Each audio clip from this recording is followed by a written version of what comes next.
Hello students, अब हम लोग पढ़ रहे हैं फोटोइलेक्ट्रिक इफेक्ट।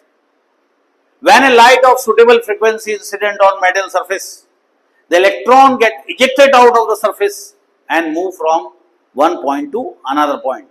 जो इलेक्ट्रॉन उस मेटल सरफेस से ऊपर निकल जाता है, बाहर निकल जाता है, उसको बोलते हैं फोटोइलेक्ट्रिक इफेक्ट, फोटो इलेक्ट्रॉन। और ये इफेक्ट को बोला गया, ये फिनोमेना को बोला गया फोटोइलेक्ट्रिक इफेक्ट। तो जो लाइट होती है, अकॉर्डिंग टू जो प्लैंक ने अपनी थ्योरी निकाली थी, क्वांटम थ्योरी निकाली थी, कि जो किसी भी सोर्स से जब लाइट निकलती है या एमिट होती है, या किसी भी सोर्स में लाइट एब्जॉर्ब, किसी भी सिस्टम में लाइट एब्जॉर्ब होती है, तो ये कंटिन्यूस नहीं होती, ये डिस्क्रीट पैकेट्स में होती है, एक के बाद एक के बाद एक के बाद, लेकिन इसकी स्पीड बहुत ज़्यादा होती है, तो आपको कंटिन्यूस दिखाई देता है वो। तो लाइट जो होती है, उसकी एनर्जी जो होती है, वो लाइट की एनर्जी जो होती है वो फ्रीक्वेंसी पे डिपेंड करती है। जितनी ज़्यादा फ्रीक्वेंसी रहेगी उतनी ज़्यादा उसकी एनर्जी रहेगी। तो E is equal to h nu करके ये फॉर्मूला बनता है, इसको बोलते हैं फोटोन।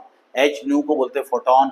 एच जो होता है वो प्लैंक का कांस्टेंट होता है, यानी एनर्जी को जब फ्रीक्वेंसी के साथ डिवाइड करोगे, एनर्जी को जब किसी भी उसी की फ्रीक्वेंसी के साथ डिवाइड करोगे, तो एक कांस्टेंट वैल्यू आएगी 6.63 इंटू 10⁻34 जूल सेकेंड।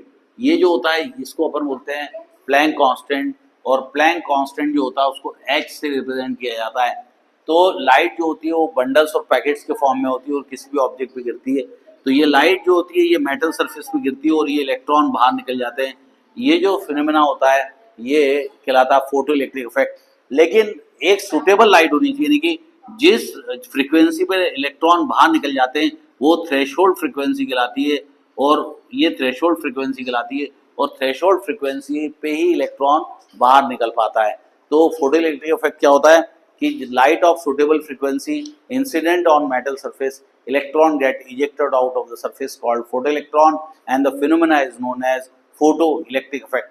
अब हम लोग आइंस्टाइन का फोटोइलेक्ट्रिक इफेक्ट का रिलेशन पढ़ेंगे, इसके बाद और एक न्यूमेरिकल समझेंगे। Bye bye students.